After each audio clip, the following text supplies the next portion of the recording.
Hello everyone, and welcome back.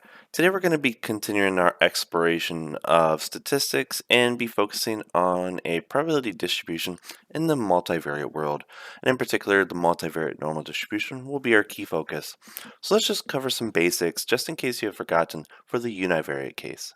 So, if x is a univariate normal random variable, then its probability density function is given by fx of x is equal to 1 divided by the standard deviation of that normal distribution times the square root of 2 pi in the bottom. And then in the exponent, we're going to have minus 1/2 times x minus the mean divided by the standard deviation of the quantity squared. Right?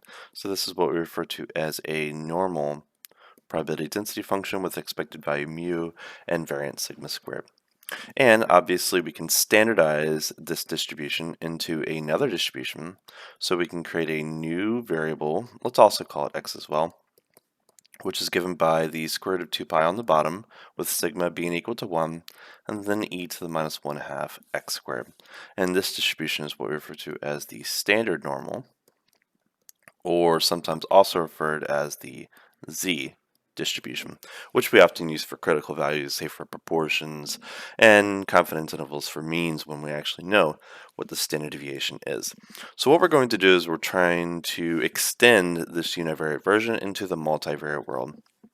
So what we're going to do is we're going to let x be equal to x1, x2, down to say xk, where x is a random vector, right? So now we have a random vector or a multivariate random variable x. So if x1, x2 down to xk are associated to a multivariate normal distribution, then what is its associated multivariate probability density function equal to? Right? So that's going to be our first goal, and then we're going to be talking about some of the properties associated to that distribution as well. So let's just start off with some of the basics associated to the univariate version, and this is going to actually lead up into the multivariate extension. So let's assume that we have a density function. Let's actually just call it f of x here because it's not going to be a density function quite yet, which is going to be equal to c times e to the minus 1/2 x squared. So we already know that c is going to be equal to 1 over the square root of 2 pi for the standard univariate normal case, but what is c going to be for the multivariate case? And the only way we can actually get that is if we actually work through some of the calculus behind the scenes, and that's going to give us something to build mathematical induction logic from. So our goal is to find the area under this curve, and once we do that, we can divide both sides by that area, and that's going to give us that value of c. So what we're going to do is we're going to define I to be the integral from minus infinity to infinity of e to the minus 1/2 x squared with respect to x. So we can also represent this in another way because minus infinity to infinity is just the real line. So we're just integrating across the real line of the function e to the minus 1/2 x squared with respect to that real line. So if this is the integral for which we're interested in, and that integral is called I, then what we can do is we can square both sides of that integral, and we're going to have the integral across the real line of e to the minus 1/2 x squared dx times the integral across the real line of e to the minus 1/2 x squared dx, but instead of x I can actually use y because technically these integrals are independent of each other, so I can change the coordinates and the area is still the same. I've just rotated it 90 degrees. So one of the theorems associated to multivariable calculus is that I can actually combine these two integrals into the same double integral. That is, I can write this as the double integral across all of R2, because if we do the Cartesian product of R with R, we get R2, and then we're going to have e to the minus 1/2 x squared plus y squared by properties of exponents, and then dx dy or dy dx, it doesn't matter here, since the function is symmetric and the bounds for integration are the same exact thing. So once we have this double integral, then we need to figure out what exactly that double integral is equal to. So that exponent, x squared plus y squared, should look familiar. That's precisely equal to r squared in polar coordinates. And one can show that dx dy via the Jacobian is equal to r times dr d theta. Now keep in mind, since we're sweeping over all of R2, So all of R2 is, for example, that's x from minus infinity to infinity, and then this is y from minus infinity to infinity. We need to sweep over it in the polar world. So what we can do is we can consider a radius of a circle from, say, 0 to 2 pi, or the radius of a circle from 0 to infinity, and then we can rotate that radius from 0 to 2 pi. So in some sense, we're going to be sweeping across that area in terms of circles, right? So for example, that's radius 1, that's radius 2, that's radius 3, that's radius, say, infinity, or something like that. Right, so minus infinity to infinity will go from 0 to infinity for radius and 0 to 2 pi for theta. So once we have that, we're going to have what?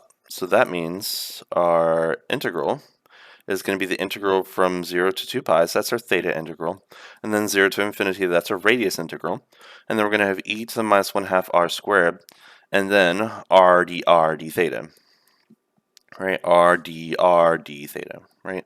And obviously you should be matching your theta integral and your r integral in expanded outwards notation, just to be precise.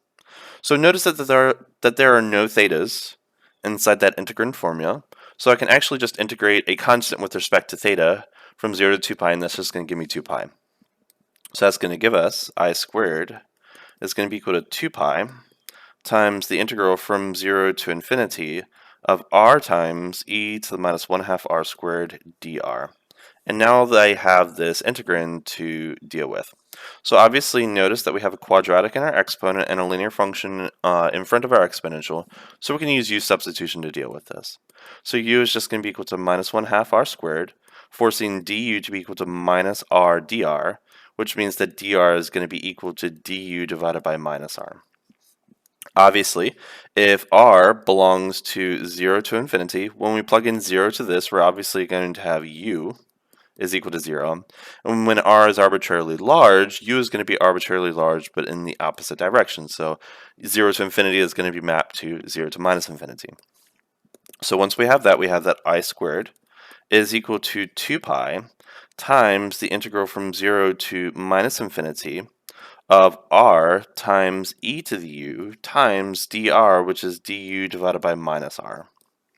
So obviously our r's are going to cancel. This minus can factor out, but technically this minus can invert this integral. So instead of from 0 to infinity, it can be from minus infinity to 0, because we're mirroring our area. So that's going to give us I squared is equal to 2 pi times the integral from minus infinity to 0 of e to the u du. And we know the antiderivative of e to the u, that's just going to be equal to e to the u. And then we need to take this integral as u goes to 0 and as u goes to minus infinity. So once we evaluate that, as u goes to 0, e to the u goes to 1, and as u goes to minus infinity, e to the u goes to 0, because it has a horizontal asymptote there. And that's just 2 pi times 1, which is just 2 pi. Now remember, this is for I squared. This is not for the original integral I. But if I squared is equal to 2 pi, that means I is equal to the square root of 2 pi. And one can justify from a geometrical perspective that the area must be positive, in particular the positive square root of 2 pi. So that gives us the area underneath the standard normal distribution. So that gives us that the area is going to be equal to 1 over that constant times e to the minus 1/2 x squared. And you can also write that as 1 divided by 2 pi to the 1/2 times e to the minus 1/2 x squared, whichever one makes you more comfortable.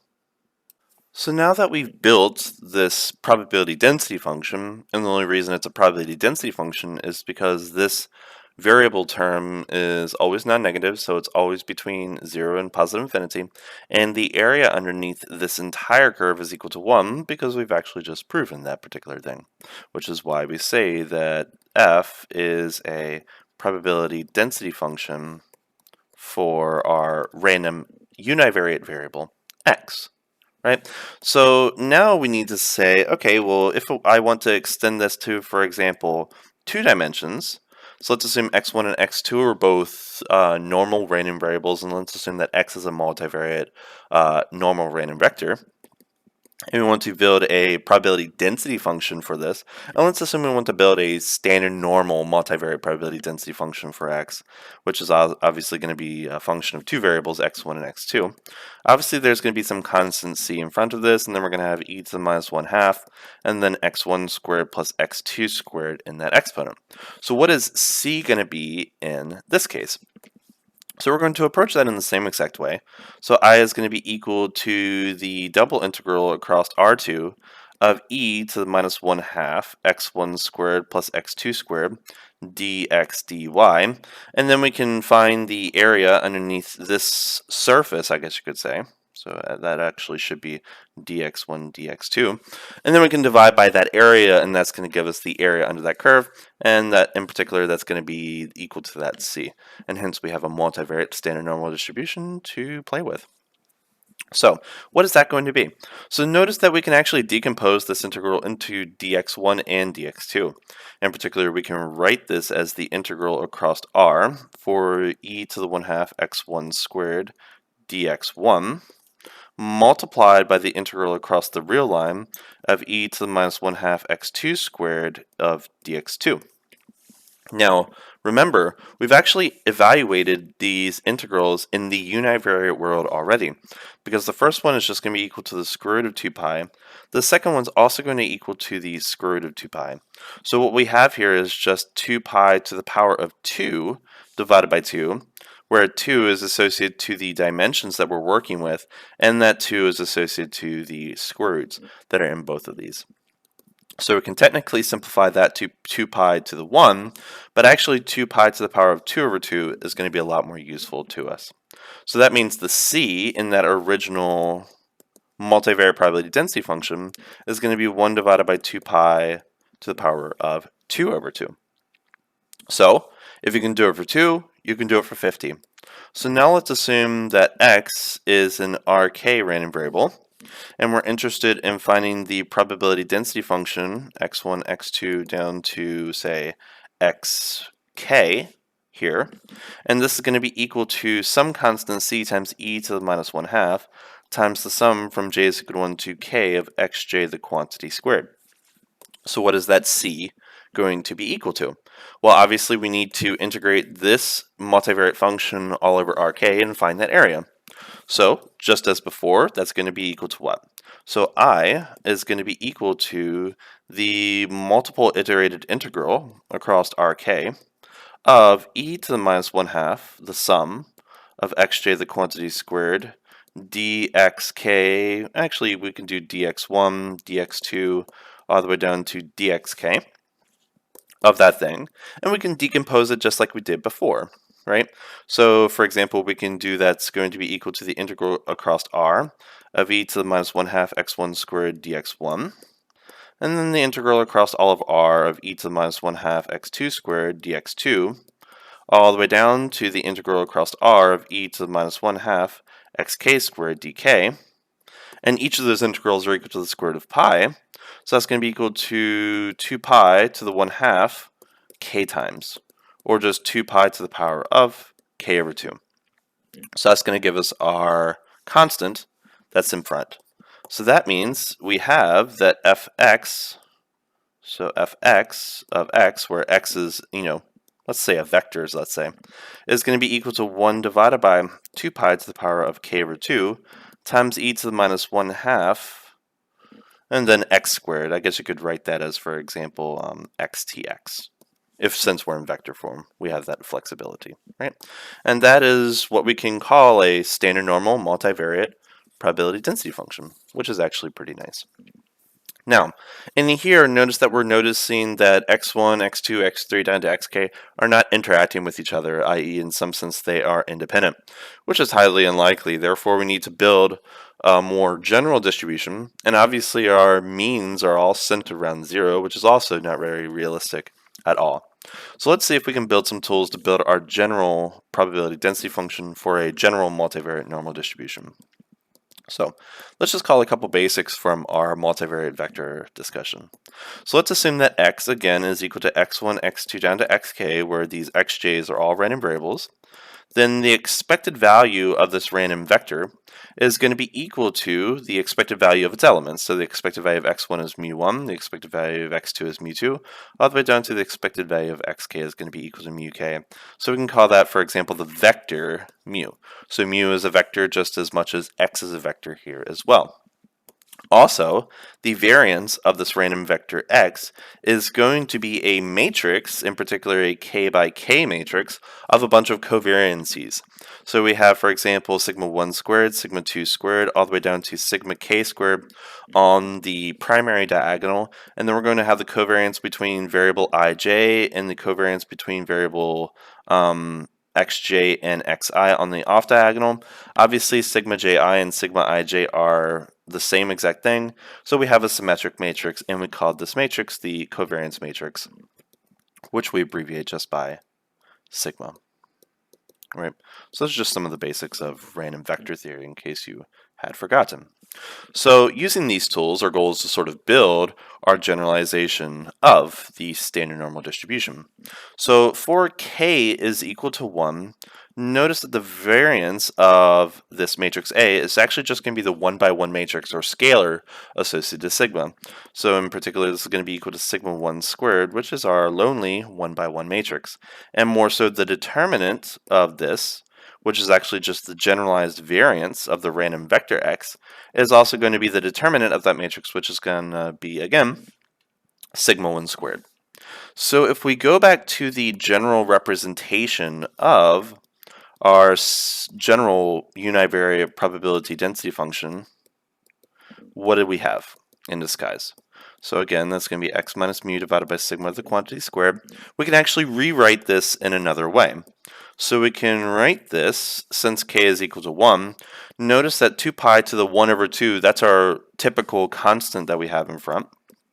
So we have 1 divided by 2 pi to the 1 over 2.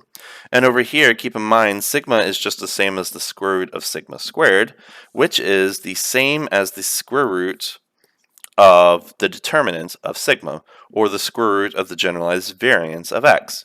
So we can write that in the bottom as the determinant of sigma, the square root of that, and then times, now this other top, keep in mind we can write this as minus 1/2 of x minus mu 1 over sigma squared times x minus mu.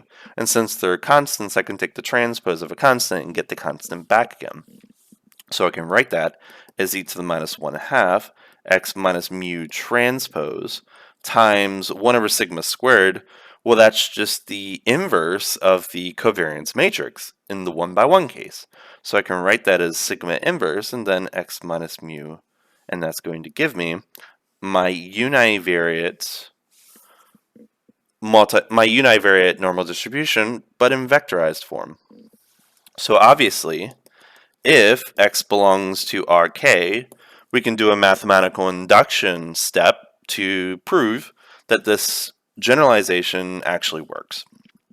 So if x belongs to Rk, then we're going to have 1 divided by 2 pi to the power of k over 2. We've already proven that. And then the determinant of sigma is going to be generalized very easily by properties of determinants, which is actually pretty nice.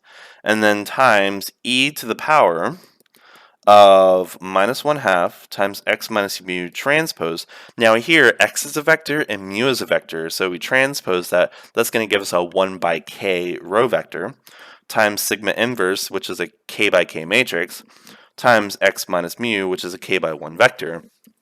So once you actually work out those dimensions, you have a 1 by k by k by k by a k by 1, which is a 1 by 1. So this is just a scalar.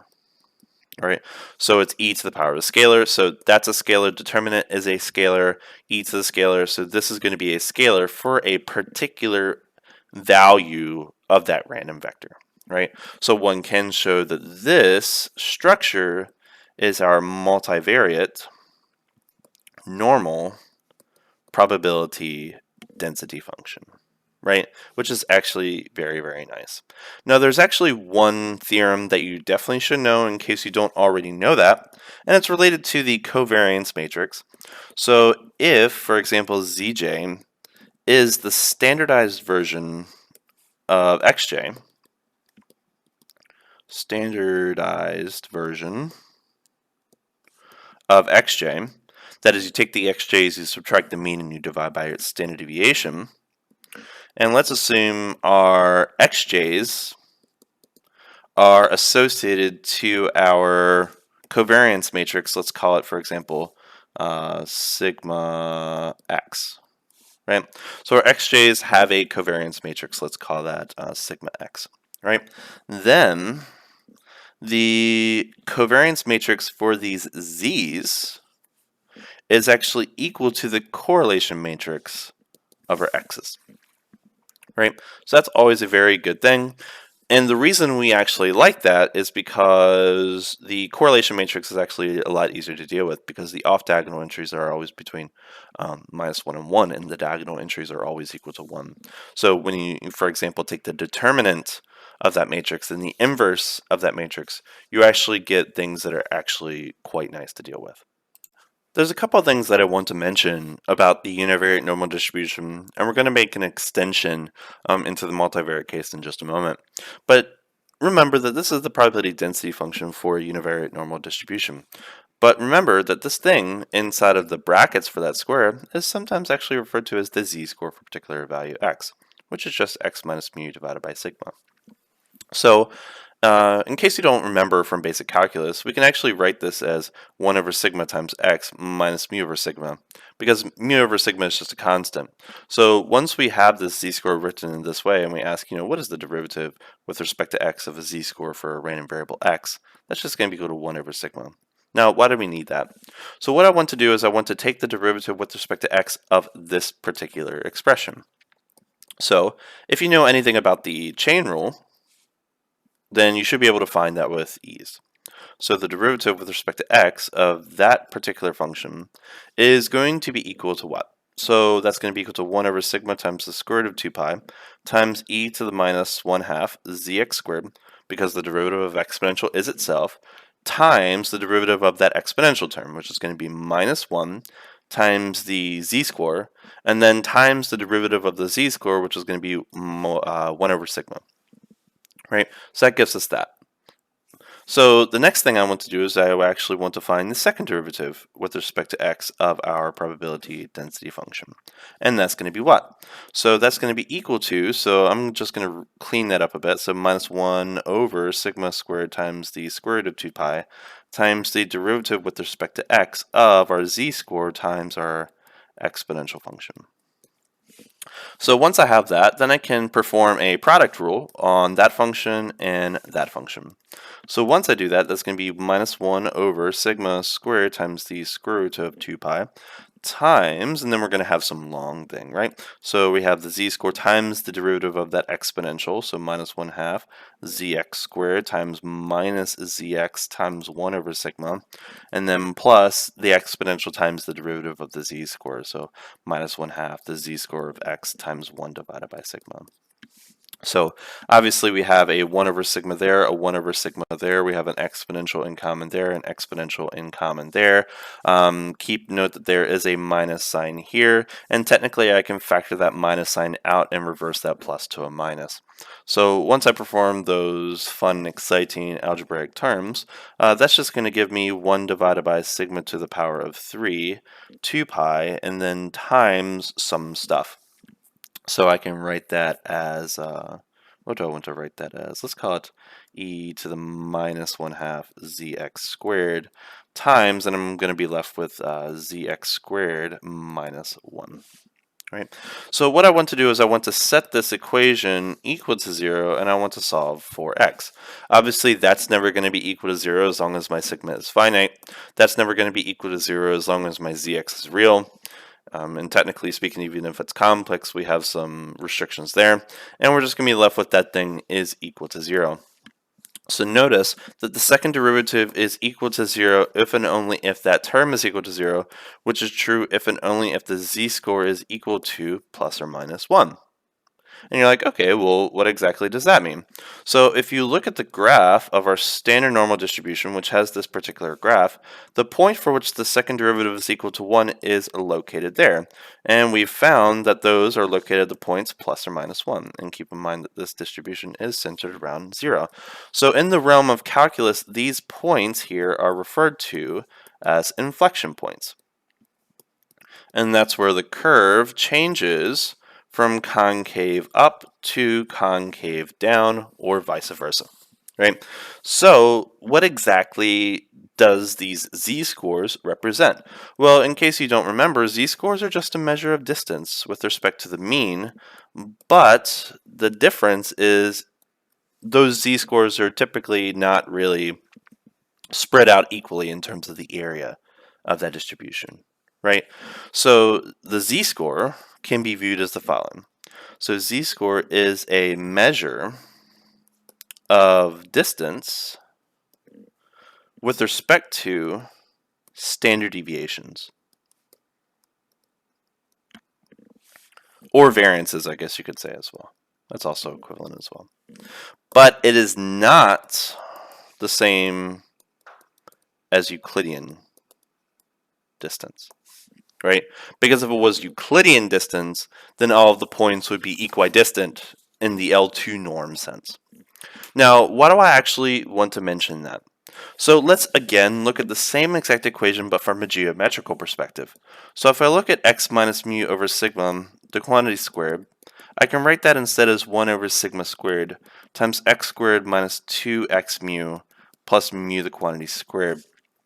And let's assume we want to find all values of x that make this equal to some constant, and let's call that constant c, right? So this can be viewed as a one-dimensional ellipse.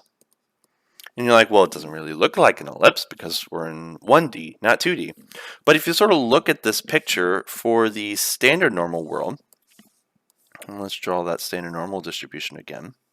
So here's our minus 1 to 1, our minus 2 to 2, our minus 3 to 3. And it should be obvious at least, that the areas between these curves are not equal to each other in terms of those lines.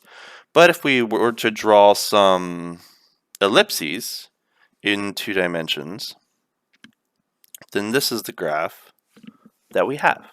So if we were to rotate this curve around the, say, vertical axis, then we would get the projections of ellipses, right? Because if we stretch that out along the horizontal, then it becomes more wider as well, right? Of course, it should be a circular projection because there's no correlation between it and other variables that is sort of stretching it out.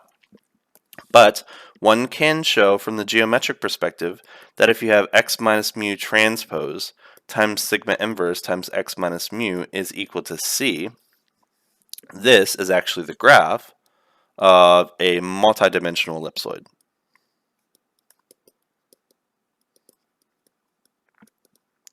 Right? So at least from this picture, what can we say? Well, the point in green and that other point in green should be the same exact distance from each other. This point in pink and that point in pink must also be equidistant from each other.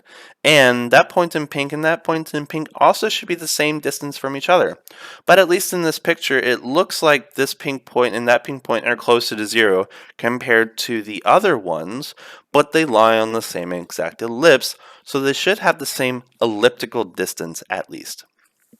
Right? So if we look at the two-dimensional case for an ellipse, and let's assume that its primary axes lie along the horizontal and vertical axes, i.e. there's no correlation, we can write this as x1 squared over L1 squared plus x2 squared over L2 squared, and we can choose those L1s and L2s such that this is equal to 1, i.e. a unit ellipse, I guess you could say.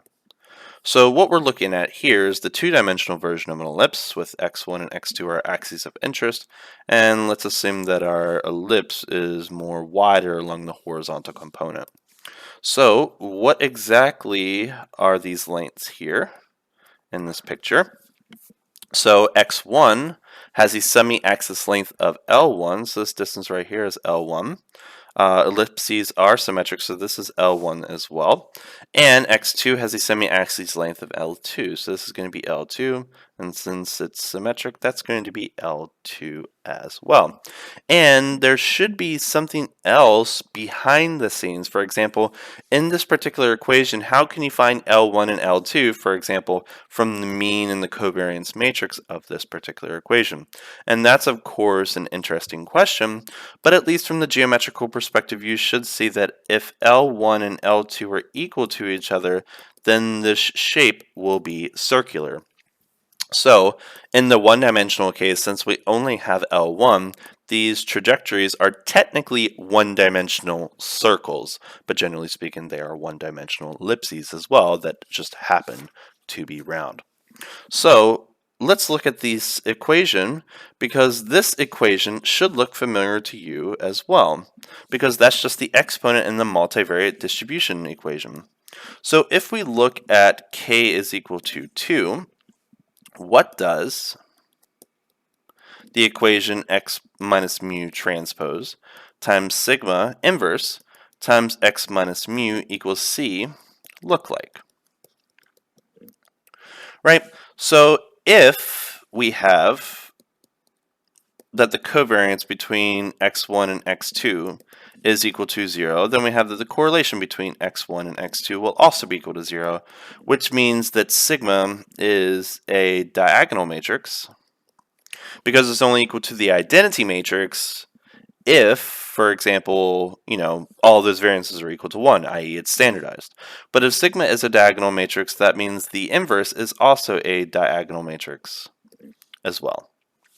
So once we look at x minus mu transpose sigma inverse times x minus mu, what we have here is x minus the mean of x. So let's call it x1 minus the mean of mu1, and that's a 1 by 2. And then we have 1 over sigma 1 squared, 1 over sigma 2 squared, and 0 everywhere else. And then we're going to have x1 minus mu1, and then x2 minus mu x2 there. So that's a 2 by 2, that's a 2 by 1, which results in a 1 by 1, which is of course equal to a constant. All right, that's a 1 by 1 matrix, I guess you could say. So once we expand that out, using some algebra, you should see that that's the same as x minus mu x1, the quantity squared, divided by sigma 1, the quantity squared, plus x2 minus mu x2, the quantity squared, divided by sigma 2 squared, is equal to a constant. And I can choose this constant to be equal to 1 because we can always scale our sigmas out in case we need. So if we graph this out, what do we have? So here we have x1, here we have x2, and we don't necessarily know what our sigmas are, but it generally is going to look like that. But these distances now actually have some meaning, because this is just going to be sigma x1. This vertical distance, that's just going to be sigma x2, right? And the center of the ellipse, that's just going to be mu x1 and mu x2. So the center of the multidimensional ellipsoid, it's just the mean vector that we're comparing to for a multidimensional distribution. And as long as these variables are uncorrelated with each other, then we see that the components of the ellipse, the semi-major axes for both coordinates, x1, x2, and also down to xk, are equal to something. In particular, we see that the semi-axis lengths are equal to the square root of sigma j squared, right? Because that's L1 and that's L2. It's our standard deviation, yes, but I don't want to just write it as so because it's the square root of something, in particular the square root of variances in this case, right? Now, let's look at something else from a different perspective because there's definitely quite a few things working out here. So note, let's assume that x and y are independent random variables. That means that the covariance matrix is going to be equal to sigma 1 squared 0, 0, and sigma 2 squared. So remember that if you have a diagonal matrix and you want to find the eigenvalues, then the eigenvalues are precisely equal to the diagonal entries, which is going to be lambda 1 squared and lambda 2 is equal to lambda 2 squared. So that means if this is our semi-axis length for our LJ component, that means what? That means that our components are actually equal to the square root of the eigenvalues. That's why I didn't want to sort of just call it standard deviation, because we get this very interesting thing. Because the math is actually very, very nice when we assume that x and y are independent. But here's a good question. What if the covariance between I and j is not equal to 0? What will that picture look like? So if we give that a look, our ellipse is actually going to be slightly slanted. So you're going to have a picture that sort of looks like this. It's not the only possible picture that you have, but it's one of the possible pictures that you have, right? You could either have that, you could either have an ellipse that sort of goes down, or you could have an ellipse that's sort of, like the other ones that we've already drawn, right? But this first picture is when the correlation between, for example, ij, let's assume this is xi and this is xj, this is when the correlation is positive. And if this is xi and xj, then this is the picture when the correlation between them is negative. So just looking at the ellipses, you should be able to see, what the correlation is equal to. Now, question. We have a couple semi-axis lengths. For example, we have this one here. For example, let's call that LA, and let's, for example, call that LB. Is LA associated to I, or is LA associated to J? We don't necessarily know. But one thing that we definitely can prove with some linear algebra is that the eigenvectors of sigma are always orthogonal. So they're always orthogonal. And you're like, okay, orthogonal? Well, that's interesting, because obviously these axes here, this one shaded in green, and this other one, are definitely orthogonal too. And those lengths obviously should be associated to eigenvalues. And we know that eigenvalues dictate in some sense the length of the semi-major axes when they're independent. So is it by chance that they're actually dictating the lengths in the non-independent case? The answer is actually yes. So if we have, for example, that sigma I squared is equal to 17, and sigma j squared is equal to, let's say, 37, which one of these is bigger? So obviously sigma j squared of 37 is bigger. Therefore, in this picture, if it's drawn on the scale, which one is LA and which one is LB? So if that's the case, and let's assume that, let's actually give this an example. Let's assume that rho ij is equal to negative 0.76 or something like that. So what does this picture look like?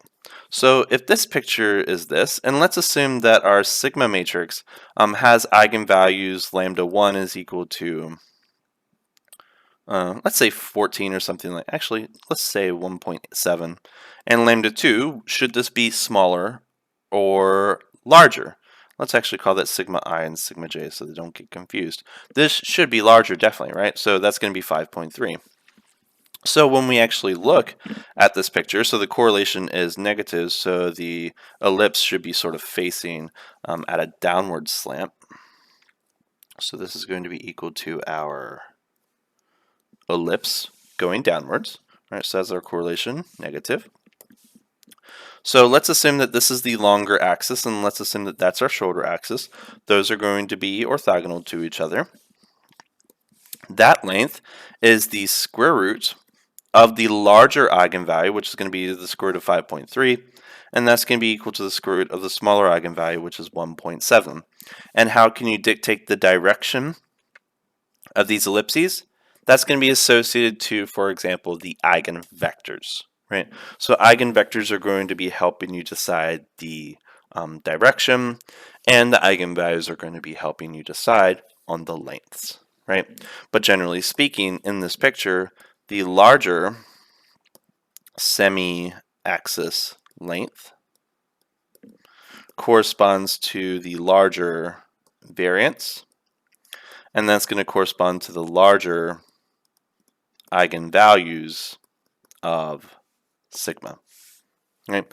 And those are some of the important properties that you definitely should know when it comes to the multivariate normal distribution. Of course, there are several other things that I have not mentioned here, but we will get to them eventually. So I hope to see you there, and I hope you enjoyed this video. Take care.